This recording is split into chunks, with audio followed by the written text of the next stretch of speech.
Hello hi everyone, hope you are keeping well. This is Vishal Masih and welcome back to my channel economic sites. तो ये macro economics के important question का part 2 है। Basically part 1 मैंने already अभी few hours पहले मैंने post कर दिया है, प्लीज़ उसको भी जाके देखिएगा।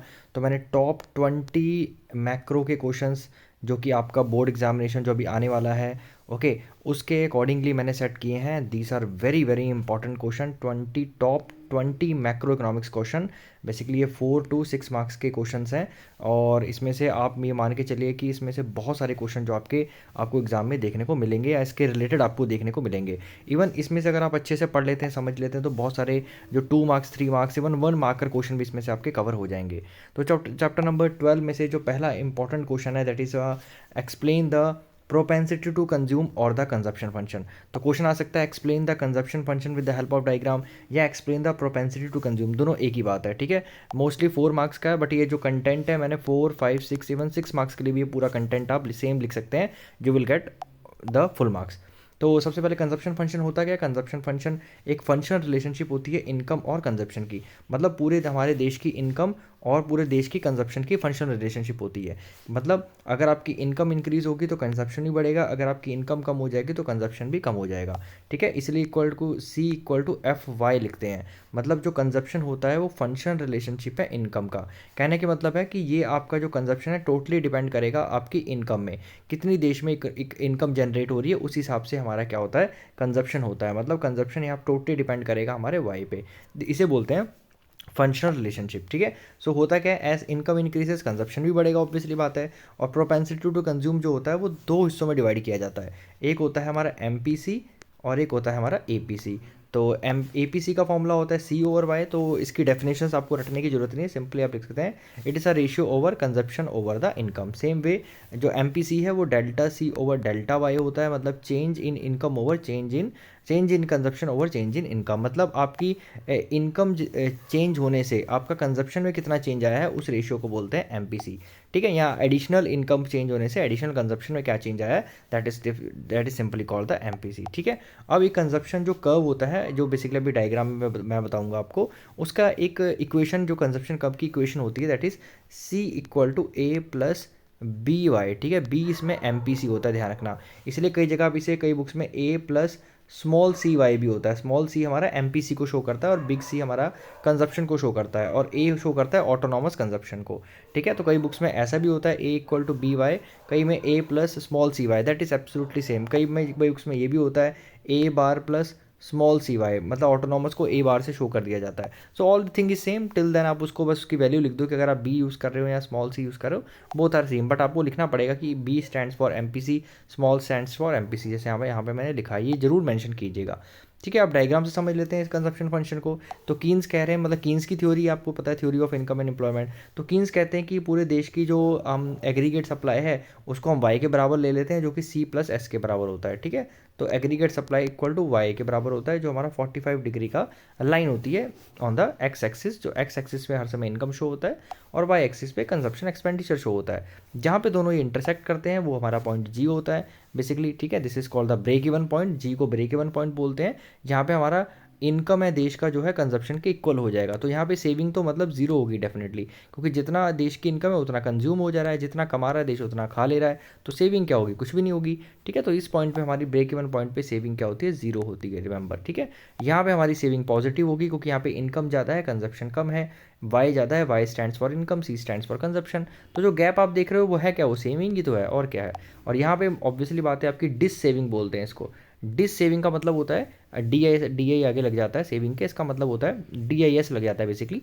इसका मतलब है आपका जो है कंजप्शन ज़्यादा है, इनकम कम है, मतलब यहाँ पे आपको लोन लेना पड़ेगा, या आपकी जो पुरानी सेविंग है उससे आपको बेसिकली अपना खर्चा चलाना पड़ेगा, या मतलब देश को जो है सर्वाइव करना पड़ेगा। कहने का मतलब है क्योंकि यहाँ पे जो कंजप्शन ज़्यादा है, इनकम कम हो रही है, ये जो एरिया है इसे डिस सेविंग बोलते हैं, ठीक है। और यहाँ पे हमारी सेविंग क्या होती है, लेस देन जीरो होती है, मतलब नेगेटिव होती है, ठीक है।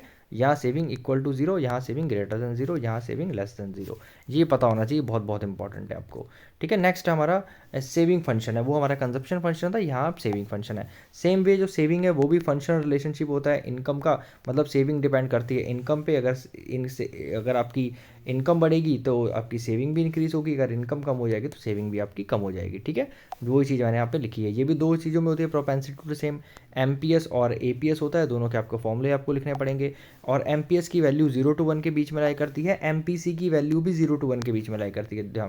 ध्यान रखना, एमपीसी की वैल्यू स्मॉल सी से डिनोट करते हैं और एमपीएस को स्मॉल एस से डिनोट करते हैं। देखो यहाँ पे स्मॉल एस में लिखा भी है, तो ध्यान रखना दोनों के एमपीसी और एमपीएस की वैल्यू 0 to 1 के बीच में लाई करती है। सेविंग नेगेटिव भी हो सकती है, जीरो भी हो सकती है, पॉजिटिव भी हो सकती है, लेकिन कंजप्शन हमारा कभी भी नेगेटिव नहीं हो सकता है, ठीक है, ना ही जीरो हो सकता है। तो ये हमारा कंजप्शन की लाइन होती है, सॉरी सेविंग की लाइन होती है, ये हमारी वो नेगेटिव भी हो सकती है। देखो इतना पार्ट हमारा नेगेटिव शो हो रहा है, ठीक है, ये हमारा जीरो है और ये हमारा पॉजिटिव है, ठीक है। मैंने आपको ऑलरेडी बता दिया, यहाँ पे हमारा सी इक्वल टू वाई होगा, यहाँ पे वाई ग्रेटर देन सी होगा और यहाँ पे बेसिकली सी ग्रेटर देन वाई होगा। तो आई होप आपको दोनों में जो है क्लियरेंस समझ आ गई होगी, ठीक है। नेक्स्ट क्वेश्चन थर्ड, अगेन हमारा theory of income and employment का है कि what do you mean by equilibrium income. आपको बेसिकली इक्विलिब्रियम आउटपुट इनकम निकालना है पूरे देश में with the help of aggregate demand and aggregate supply approach. दो अप्रोच होती हैं, एक एडीएएस अप्रोच होती है इक्विलिब्रियम की, एक होती है सेविंग एंड इन्वेस्टमेंट अप्रोच। दोनों अलग अलग क्वेश्चन है और दोनों अलग अलग बेसिकली पूछे जा सकते हैं, ठीक है। ये बेसिकली क्वेश्चन है आपका equilibrium income AD and AS approach से, इसको ऐसे भी पूछा जा सकता है, ठीक है। Both are the same thing, तो लिखना सेम ही थिंग है। सबसे पहले आपको ये बताना पड़ेगा कि the determination of income and employment in the Keynesian model और the level of AD and AS with the point AD equal to S. यहाँ पे जब एडी एएस के बराबर हो जाएगा तो वो पॉइंट पे क्या हो जाएगा, इक्विलिब्रियम पॉइंट हो जाएगा, ठीक है। तो एडी हमारा कैसा होता है, ऐसा होता है, और एएस हमारा ये ऐसा होता है, जहाँ पे दोनों इंटरसेक्ट करेंगे वो हमारा इक्विलिब्रियम पॉइंट होता है, ठीक है। अब मान लो कि इकोनॉमी अगर यहाँ पर है, मतलब एग्रीगेट डिमांड एग्रीगेट सप्लाई से ज़्यादा है, तो इसमें इकोनॉमी को क्या करना पड़ेगा यहाँ पे, मतलब आप खुद सोचो कि डिमांड ज़्यादा हो रही है, लोग डिमांड कर रहे हैं, सप्लाई है नहीं, तो ऑब्वियसली बात है दोनों को इक्वल करने के लिए हमें यहाँ पहुँचने के लिए हमें क्या करने पड़ेगा, प्रोडक्शन करना पड़ेगा, ठीक है। तो हम कहाँ तक प्रोडक्शन करेंगे, प्रोडक्शन करेंगे करेंगे करेंगे करेंगे जब तक हमारा एडी एएस के बराबर नहीं हो जाता, तब तक हम प्रोडक्शन करते रहेंगे, और जब यहाँ पे पहुँच जाएंगे तो यहाँ पे हम अपना प्रोडक्शन रोक देंगे और ये हमारा इनकम और लेवल आउटपुट अचीव हो जाएगा with the point of equilibrium के साथ। लेकिन अगर हमारी इकोनॉमी इस पॉइंट पे है, मान लो कहीं भी यहीं पे है, इसके ऊपर पॉइंट पे है, यहाँ मतलब सप्लाई ज़्यादा हो रही है, डिमांड है नहीं, तो हमें प्रोडक्शन अपना कट करना पड़ेगा। अगर मान लो यहाँ पर तो कट करते करते करते करते करते यहाँ तक कट करेंगे जब तक हम y0 पे नहीं पहुँच जाते हैं, ठीक है। ये होता है equilibrium using the AD and AS approach. बाकी आप जो है इस एक्सप्लेनेशन लिख सकते हैं। बेसिकली इसमें 3 पॉइंट आपको एक्सप्लेन करने हैं, पहला ये पॉइंट, दूसरा ये इक्विलिब्रियम पॉइंट, तीसरा ये पॉइंट, ठीक है। इसको फर्स्ट नंबर पे इसको भी रख सकते हो, कोई ऐसा कुछ नहीं है, दूसरे नंबर पे इसको रख लो, तीसरे नंबर पे इसको रख लो। बेसिकली तीनों पॉइंट आपको डिस्कस करने हैं, वो तीनों पॉइंट मैंने यहाँ पे देखो डिस्कस कर लिए हैं, ठीक है। ये एक तो ये पॉइंट है पहला वाला जो है बेसिकली एडी इक्वल एएस, फिर AD greater than AS and AS is greater than AD. ये 3 पॉइंट आपको डायग्राम के साथ डिस्कस करना है और ऊपर ये बताना है कि एडी एएस जब इक्वल होगा तब हमारा क्या होगा, इक्विलिब्रियम होगा। तो आई होप यहाँ तक आपको अच्छे से समझ में आ गया होगा। और यहाँ पे आपका एडीएस एएस आएगा, यहाँ पे इनकम आउटपुट और इवन एम्प्लॉयमेंट भी आता है, कई बुक्स में एम्प्लॉयमेंट भी लिखा होता है, बिकॉज तीनों ही हमारे प्रोपोर्शनल होते हैं। इनकम बढ़ेगा तो आउटपुट भी बढ़ेगा और एम्प्लॉयमेंट भी बढ़ेगी, ठीक है। तीनों चीज़ें लिख सकते हो आप। Next that is a fourth question. Next है अब इक्विलिब्रियम निकालना है, सेविंग एंड इन्वेस्टमेंट से निकालना है, क्योंकि हमें पता है जो एडी है एएस के बराबर होगा, एडी क्या होता है सी प्लस आई के बराबर होता है, एएस क्या होता है सी प्लस एस के बराबर होता है, तो सी और सी कैंसिल हो जाएगा तो आई और एस बराबर हो जाता है। इसका मतलब है हम इन्वेस्टमेंट और सेविंग की हेल्प से भी इक्विलिब्रियम निकाल सकते हैं, ठीक है। क्वेश्चन आपका कुछ ऐसा आएगा लिखा हुआ, ठीक है, 4 और 5 मार्क्स पे आएगा, कंटेंट ऑलमोस्ट सेम ही लिखना है आपको। तो इस केस में जो इक्विलिब्रियम पॉइंट होगा जब आपकी सेविंग किसके बराबर हो जाएगी, इन्वेस्टमेंट के बराबर हो जाएगी, तो वो इसके ऐसे पॉसिबल हो पाएगा, सेविंग आपके इन्वेस्टमेंट के बराबर हो जाएगी, ठीक है। तो आपको यहाँ पे दोनों सेविंग और इन्वेस्टमेंट का डायग्राम बनाना है। आपको ये पता है कि ये हमारी सेविंग होती है और ये इन्वेस्टमेंट हमारी ऑटोनॉमस इन्वेस्टमेंट यूज़ करते हैं। ऑटोनॉमस मतलब हमारी इन्वेस्टमेंट सेम रहेगी at the all the level of income, उसको बोलते हैं ऑटोनॉमस इन्वेस्टमेंट, ठीक है। तो कंफ्यूज मत होना, जो हमारा कंजप्शन फंक्शन होता है ये इस पॉइंट को बेसिकली जो ए होता है, जो सी इक्वल टू हमने पढ़ा था ए प्लस बी वाई, जो ए होता है इसे ऑटोनॉमस कंजप्शन बोलते हैं। लेकिन ये जो लाइन है आई, ये ऑटोनॉमस इन्वेस्टमेंट है। दोनों अलग अलग चीज़ें, कई बच्चे डिफरेंस कन्फ्यूज हो जाते हैं। ऑटोनॉमस इन्वेस्टमेंट का मतलब होता है आपकी इन्वेस्टमेंट सेम रहेगी, भले कोई भी लेवल ऑफ इनकम हो, भले ये हो ये हो ये हो, आपकी इन्वेस्टमेंट जो है आपकी सेम रहने वाली है, ठीक है। तो ये हमारी आई एस है, ये हमारी आई है, ठीक है। यहाँ पे सेविंग इन्वेस्टमेंट के बराबर है, एस इक्वल टू आई, ठीक है। और यहाँ पे saving is more than investment, यहाँ पे सेविंग ज़्यादा है और यहाँ पे इन्वेस्टमेंट ज़्यादा है सेविंग से। अब देखो मान लो अगर इकोनॉमी हमारी यहाँ रन हो रही है, मतलब इन्वेस्टमेंट ज़्यादा है ऐसे, मतलब इक्विलिब्रियम पॉइंट हम यहाँ इस साइड है, मतलब यहाँ पे लोग इन्वेस्टमेंट ज़्यादा कर रहे हैं, इन्वेस्टमेंट ज़्यादा करेंगे मतलब वो मार्केट में कुछ खरीदना चाह रहे हैं, तो हम यहाँ पे प्रोडक्शन को बढ़ाएंगे। यहाँ से प्रोडक्शन को बढ़ाएंगे बढ़ाएंगे, कब तक बढ़ाएंगे, जब तक हम इस पॉइंट पे नहीं पहुँच जाते। और मान लो अगर सेविंग ज़्यादा हो रही है इन्वेस्टमेंट से, मतलब इस पॉइंट पे हैं, इक्विलिब्रियम से ऊपर हैं, तो यहाँ मतलब सेविंग कर रहे हैं लोग, मतलब कुछ खरीदना नहीं चाह रहे हैं, मतलब अपने पास पैसा रखना चाह रहे हैं। तो हमें क्या करना पड़ेगा, इसको प्रोडक्शन को शॉर्ट करना पड़ेगा, कट करते करते करते तब तक प्रोडक्शन को शॉर्ट करेंगे जब तक सेविंग इन्वेस्टमेंट के बराबर नहीं हो जाएगा और हम इक्विलिब्रियम पॉइंट अचीव कर देंगे। ठीक है, इसके कॉरस्पॉन्डिंगली नीचे हमारा ध्यान रखना है, यहाँ पे इनकम, आउटपुट और एम्प्लॉयमेंट लिख देना एक्स एक्सिस पे, वहाँ उसके इक्विलिब्रियम, हमारा इक्विलिब्रियम पॉइंट सेट हो जाएगा। अगेन इसको डायग्राम के बाद 3 पॉइंट डिस्कस करने हैं। पहला आप इसको डिस्कस कर सकते हो, दूसरा ये, तीसरा ये। तो ये पता होना चाहिए प्रोडक्शन कहाँ इंक्रीज़ होगा। प्रोडक्शन इस पॉइंट पे इंक्रीज़ होगा, यहाँ पे तो बिल्कुल ही बराबर हो जाएगा, स्टेबल हो जाएगा, और यहाँ पे प्रोडक्शन डिक्रीज़ होगा। ये बहुत इंपॉर्टेंट है, ये चीज़ आपको पता होनी चाहिए। Fifth question very very important है कि आपको investment multiplier, very very important, क्या कैसे लिखना है। मैं 4-5 मार्क्स के अकॉर्डिंग है, और मैंने टेलीग्राम पे कोई दूसरे नोट्स भी शेयर कर रखे हैं, वैसे भी लिख सकते हो आप, अपने भी बना के लिख सकते हो। बट ये एक, if you can take, investment multiplier होता क्या है, आपका रेशियो होता है delta Y over delta I. मतलब इन्वेस्टमेंट, अगर इन्वेस्टमेंट के कितना कितना इन्वेस्टमेंट से इंक्रीज़ करने के, कितने इन्वेस्टमेंट इंक्रीज करने से कितना हमारा इनकम में चेंज आया है। ठीक है, नेशनल इनकम में, मतलब अगर हमने मान लो 100 करोड़ की अगर हमने इन्वेस्टमेंट लेके आए हैं न फ्रेश, तो मान लो उसकी वजह से 500 करोड़ की वजह से, उसकी वजह से 500 करोड़ इनकम बढ़ जाती है, तो कितना है मल्टीप्लाई 5, मतलब 5 टाइम्स हमारी इन्वेस्टमेंट इंक्रीज होकर 500 इनकम हो गई बेसिकली। सो इसको the investment multiplier is defined, इसको आप डिफाइन कर सकते हैं, इसकी डेफिनेशन लिख सकते हैं, और ये आप वहाँ यहाँ पे आपका फॉर्मूला लिख दीजिएगा। ठीक है, इसको एक न्यूमेरिकल एग्जाम्पल से मैंने समझा दिया है कि मान लो 100 करोड़ 500 करोड़ है, कि 100 करोड़ की इन्वेस्टमेंट से 500 करोड़ इनकम इंक्रीज हो गई है, तो दोनों का जब रेशियो निकालोगे तो आपका k इक्वल टू 5 आ जाएगा। और k की वैल्यू ध्यान रखना, k की वैल्यू आप एक तो इससे निकाल सकते हो delta Y over delta I से, एक आपकी आ सकती है 1/1 माइनस एम पी सी से भी निकल सकती है, और k इक्वल टू 1/MPS से भी निकल सकती है। तो तीन फॉर्मूले हो गए, एक तो ये और ये, k equal to delta Y over delta I, k equal to 1 minus M P C, k equal to 1/MPS। मैं फिर से बता दे रहा हूँ, k equal to delta Y upon delta I, k equal to 1/1 minus M P C, जिसे हम small C से भी डिनोट करते हैं। तो बुक में कई बार 1/1 माइनस स्मॉल सी भी लिखा होता है, वो भी एक ही बात है।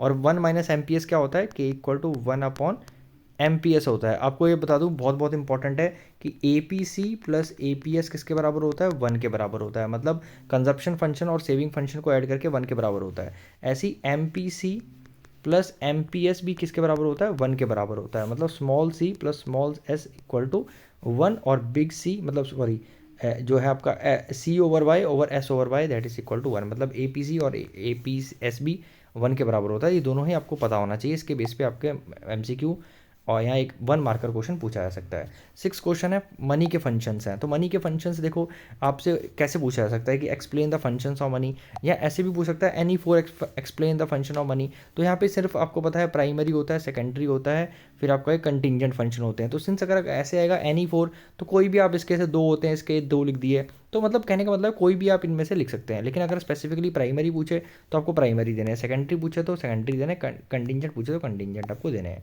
तो यहाँ पे हमने एनी फोर लेके चल रहे हैं। तो एनी फोर के हिसाब से मैंने लिए हैं, एक तो स्टैंडर्ड ऑफ डिफर्ड पेमेंट ले लिया कि हम फ्यूचर में पेमेंट कर सकते हैं। ठीक है, उसको स्टैंडर्ड ऑफ डिफर्ड पेमेंट करते हैं, उसकी वजह से जो मनी है, देखो मैंने यहाँ पे अंडरलाइन भी कर रखा है, देखो इंपॉर्टेंट चीज़ है। ठीक है, आपको ऐसे अंडरलाइन करना है वहाँ पे। स्टोर ऑफ वैल्यू, हम मनी को स्टोर कर सकते हैं, देखो यहाँ पे इजीली मैंने नोट्स दे रखे हैं।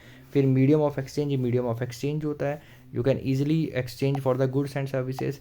देन मैक्सिमाइजेशन ऑफ यूटिलिटी होता है। ठीक है, इससे यूटिलिटी इंक्रीज हो जाती है। फिर 7वां क्वेश्चन है एक्सप्लेन द प्राइमरी फंक्शन। अब ये मनी का ही है, अब इसमें सिर्फ मैंने प्राइमरी फंक्शन लिया। तो प्राइमरी फंक्शन एक मीडियम ऑफ एक्सचेंज होता है और मेजर ऑफ वैल्यू होता है। कैसे याद रखेंगे, एम स्क्वायर। ठीक है, कैसे याद रखेंगे इसको मैं बताता हूँ आपको। यू विल की रिमेंबर एज अ, सॉरी, हाँ जी, हाँ, प्राइमरी फंक्शन को कैसे याद रखेंगे, प्राइमरी फंक्शन को याद रखेंगे एम स्क्वायर। ठीक है, एम स्क्वायर ध्यान रखना। प्राइमरी फंक्शन मतलब measure, medium of exchange and measure of value. तो एम, दोनों एम से स्टार्ट होते हैं, तो एम स्क्वायर आप याद रखेंगे, medium of exchange, measure of value. Secondary की भी ट्रिक बता देता हूँ, आप सेकेंडरी की ट्रिक याद रखेंगे, SST। ठीक है, SST, SST, SST मतलब standard of deferred payment, store of value and transfer of value. ठीक है, तो एम स्क्वायर SST, देखो M square SST, M square क्या है, medium of exchange, measure of value ठीक है। देन है standard of deferred payment, store of value, transfer of value, ठीक है। ये हमारे हो गए हमारे सेकेंडरी फंक्शन। फिर थर्ड है हमारा एक कंटिंजेंट फंक्शन भी होता है। कंटिंजेंट फंक्शन होता है मैक्सिमाइजेशन ऑफ यूटिलिटी, एम्प्लॉयमेंट, ठीक है, then distribution of national income and basis of credit system. तो ये 4 पॉइंट्स हो गए आपके कंटिंजेंट फंक्शन ऑफ मनी, जिसको ऐसे याद रखेंगे MEDB, ठीक है। Then maximization of utility, then employment of in factor input, distribution of national income, और आपका बी से हो गया that is your basis of credit system, ठीक है, basis of credit system.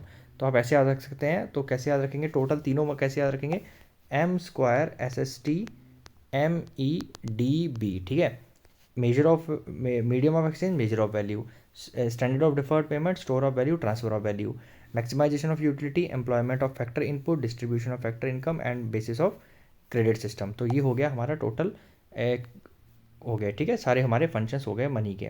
Next that is a 10th question, what is a measures, very very very important, जिसमें आपको M1 M2 M3 M4 और M0 आपको सबके फॉर्मूलेज आने चाहिए, ठीक है। M0 का फॉर्मूला होता है C+R+DD, very very important, OD शायद यहाँ से OD होता है, ठीक है। C+R+, एक्चुअली इसका फॉर्मूला होता है M0 = C+ सिंगल R, ठीक है, डॉट डबल आर में गलती से लिख दिया था OD। ये होता है M0 का फॉर्मूला, मतलब करेंसी प्लस जितने बैंक के रिजर्व्स हैं प्लस अदर डिपॉजिट्स हैं जो बैंकों के पास, जो RBI के पास होते हैं बैंकों के, ठीक है। तो वो सारा पैसा भी क्या होता है M0 में आ जाता है। तो ये इसे क्या बोलते हैं, हाई पावर्ड मनी भी बोलते हैं या मॉनेटरी बेस भी बोलते हैं M0 को। तो तीन दो नाम हो गए और उसका ये फॉर्मूला हो गया C+R+OD, ठीक है। ये हो गया M0। M1 का फॉर्मूला होता है हमारा C+DD+OD, ठीक है। इसको याद कैसे रखोगे, OD DD C, ठीक है, पंजाबी में बोलते हैं OD DD C, उल्टा लिखना C+DD+OD या CDD OD, ठीक है, जैसे भी याद रख सकते हैं। नेक्स्ट दैट इज M1, देखो M2 का फॉर्मूला क्या होता है, M2 कैसे याद रखेंगे, अब M1 SD, महेंद्र सिंह धोनी, तो M1+SD ऐसे याद रखेंगे, महेंद्र सिंह धोनी, क्योंकि महेंद्र सिंह धोनी नंबर 1 प्लेयर रहे हैं, ठीक है। तो हम यहाँ पे M1 लिख देंगे, रुकिएगा, M1 रिस्पेक्ट के लिए M1+SD, ठीक है। तो कैसे याद रखेंगे, M1+SD। तो M2 क्या होता है हमारा, M1+SD होता है, महेंद्र सिंह धोनी। M3 को याद रखेंगे, M3 को फिर से M1 आ जाएगा, M1TD, ठीक है। तो ऐसे याद रख सकते हैं कि एक गांव है जहाँ पे एक बुजुर्ग है, उनका नाम है तारा देवी, माता तारा देवी, ठीक है। तो फिर उसे उन्हें भी रिस्पेक्ट देने के लिए हमने क्या कर दिया, M1 लगा दिया, ठीक है, माता तारा देवी, मतलब M3 क्या है, माता तारा देवी। क्लियर हो गया, ठीक है। और ये हो गया M3। और M2 हमारा क्या, M2 देखिए, M1 क्या था, C+DD+OD था, M2 था MSD था, ठीक है, महेंद्र सिंह धोनी। M3 था माता तारा देवी, ठीक है, इसमें भी M1 लग जाएगा। M4 आपका थोड़ा सा अलग है, दैट इज़ M3+TDP, तो इसको आपको इसकी कुछ ट्रिक आप बना लीजिए या वैसे याद रख लीजिए M3+TDP, ठीक है, TDP वेरी वेरी इंपॉर्टेंट। तो फिर से बताता हूँ, बहुत बहुत इंपॉर्टेंट है, ठीक है। ये क्वेश्चन बहुत ही ज़्यादा इंपॉर्टेंट है, क्वेश्चन 10 मुझे लग रहा है बहुत चांसेस लग रहे हैं कि इस बार आपसे पूछा जा सकता है। Measures of money supply in India, M1 M2 M3 and M4 and M0 ध्यान रखना। M0 को मॉनेटरी बेस या हाई पावर्ड मनी भी बोलते हैं। तो M0 का फॉर्मूला यहाँ मैंने लिखा नहीं, लेकिन मैं आपको बता देता हूँ, C+R+OD होता है, ठीक है। मतलब करेंसी जितनी भी रेगुलेट हो रही है, जितने भी रिजर्व्स हैं RBI के पास, जितना भी बैंकों का पैसा RBI के पास है, वो सारा M0 होता है, जिसे मॉनेटरी बेस या हाई पावर्ड मनी बोलते हैं। फिर हमारा होता है दैट इज़ M1 होता है हमारा C+DD+OD, ठीक है। इसको कैसे याद रखेंगे, OD DDC, मतलब C stands for currency, ODD stands for demand deposits, OD stands for other deposits. Clear हो गया, ठीक है, वेरी गुड। नेक्स्ट है दैट इज़ M2 को कैसे याद रखेंगे, M1+SD, कैसे याद रखेंगे, महेंद्र सिंह धोनी। महेंद्र सिंह धोनी बहुत ही बेहतरीन प्लेयर रहे हैं, तो उनको रिस्पेक्ट देने के लिए हमने उसके आगे 1 लगा दिया, तो M1+SD हो गया, ठीक है। फिर M3 कर देते हैं, M3 को क्या करेंगे, M1 और TD, एक गांव है जहाँ पे, मान इसको ट्रिक कैसे बनाए, इसकी ट्रिक कैसे बना देते हैं, मान लो एक गांव है, उस गांव में एक बहुत ही बुजुर्ग लेडी है, उनका नाम है तारा देवी, तो उनको सब बोलते हैं माता तारा देवी। तो M1+DD, सिंस बहुत बुजुर्ग है तो उनकी भी रिस्पेक्ट निकालने के लिए हम 1 लगा देते हैं। सो M3 कौन है, माता तारा देवी। M2 कौन है, महेंद्र सिंह धोनी। M3 कौन है, माता तारा देवी, ठीक है, दोनों में M1 लग जाएगा। क्लियर हो गए, ये इसकी भी ट्रिक बन गई, इसकी भी ट्रिक बन गई, और इसकी ट्रिक तो थी बनी गई आपकी पंजाबी में OD DDC, मतलब C+DD+OD, ठीक है। आई होप आपको यहाँ तक क्लियर हो गया होगा। अब M4 की अब क्या ही ट्रिक याद रखोगे, वेरी सिंपल है, M3 प्लस TDP, इसमें क्या है M3 जितना भी आ जाएगा मनी सप्लाई, और आपका TDP क्या आ जाएगा, टोटल डिपॉजिट्स आ जाएगा जितना पोस्ट ऑफिस के पास है, एक्सक्लूडिंग नेशनल सेविंग सर्टिफिकेट। इसको आप एक्सक्लूड कर देना है, एज इट इज़ लिखना है आपको, एग्जाम में ध्यान रखना है, ठीक है। और इसमें TD क्या होता है, टाइम डिपॉजिट जो होते हैं, टाइम डिपॉजिट्स हमारे जो टाइम डिपॉजिट्स होते हैं कमर्शियल बैंक के पास, ठीक है, FD वगैरह वो सब हमारा टाइम डिपॉजिट्स होते हैं, तो वो सब इसमें आ जाते हैं। SD हमारे सेविंग डिपॉजिट्स, वो तो आपको पता ही है, ठीक है, क्लियर हो गया। तो ये चीज़ें भी क्लियर पता लगे, ट्रिक्स के चक्कर में आप ये सब मेन चीज़ें भूल जाएं, ठीक है, ये चीज़ आपको ध्यान में रखनी है। ट्रिक्स बस इसको रटने का तरीका बता रहा हूँ, बाकी ये चीज़ें पता होना चाहिए। OD stands for other deposit, DD stands for demand deposits, C stands for currency. तो M0, M1, M2, M3, M4, it should be very very clear and should be in your heart and mind. So these were the very very important 10 questions of macroeconomics, and you will see a lot question from this in the exams, okay, in all the formats. So thank you so much, God bless you, and do like, comment and share. Thank you so much.